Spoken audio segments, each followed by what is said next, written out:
Today we're going to talk about this brand new legend, wait for it, Airy gimbal. Really guys, you have to wait to the end of the video because I got some really exciting news about how I'm going to change the gimbal testing world. But first, let me introduce to Crane 2S and non-slow-mo sample footage.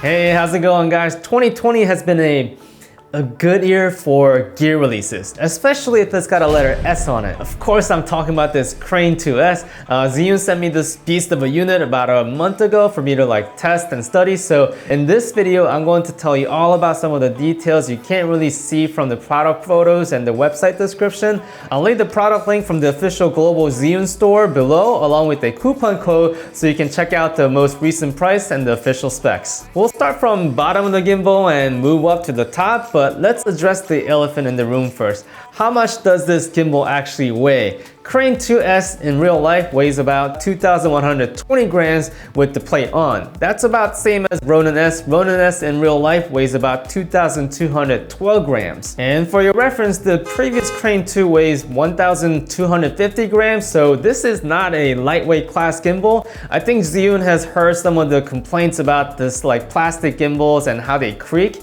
This gimbal here is a metal tank. Only plastic on this gimbal is this fairly sturdy tripod and these buttons, which we'll get into it later in this video. Above the tripod, of course, is this handle, which has this carbon fiber look, but it's actually a strong one-piece metal material. So opening that handle will expose these rechargeable 18650 batteries, which I love since that's the same battery that goes into all of my projection flashlights and all of my other Zhiyun gimbals. Yeah, I got a whole ecosystem going on here. They are inexpensive and hold a good charge. This is the pre-production model, but I went on 2 video shoots back to back for 2 days and I still had about 25% battery left. Moving up to the left, the focus or the zoom servo motor control dial is really nice. Not just because it's got the letter S on it, but because it's made out of metal and the dampening feels really good, like a lens aperture ring. I like this smaller size ring since I can control the dial with my thumb, freeing up my other hand. On the front side, you got your 1-inch OLED screen so you can see and change all the gimbal parameters and modes without needing a phone app. The buttons and the setting dials are similar to the previous generation Crane 2 and the Weeble series gimbals. They are made out of plastic, and because the entire gimbal is metal, this does feel like the Achilles heel of this gimbal. It's still functional and they work, but if I were to take a hammer to it, that wouldn't be the part. I mean, look at these guys. Even the 1/4-20 accessory screw holes are metal, which you have 2 of them, 1 on each side. This is gonna make rigging so much more sturdier and stable. Moving forward, what you can't see very well is going to be this follow mode trigger button. It is flush inside the gimbal, so you don't accidentally hit it all the time, but it's there. Now let's talk about this upper body. Do you have a skinny little high school friend you haven't seen in a while and saw him after college and you thought dang dude, you got jacked? Yeah, that's this gimbal right here. I mean, look at the arm and the motor of this thing. I mean, this gives you so much larger space for large cameras and lens setups that the previous Crane 2 or even other similar gimbal can't handle. Here's an arm size comparison with Ronin S. I'm told that this gimbal can easily support a fully rigged Blackmagic, not so pocket friendly cinema cameras with the arm fully extended. You got about a little over 4.5 inches from the center of the mounting plate to the wall of the arm. Not only do you have this large camera cradle space, you have these massive powerful motors to support that camera. Just like Weeble S, this gimbal doesn't have a payload amount, but a list of camera weights that are compatible. When Zhiyun provides that list, I'll link it in the description below. But during my test, I did use one of my heavier Sony setup, which is the Cage A7 III with Sigma 24-70 DGDN, and the DN stands for,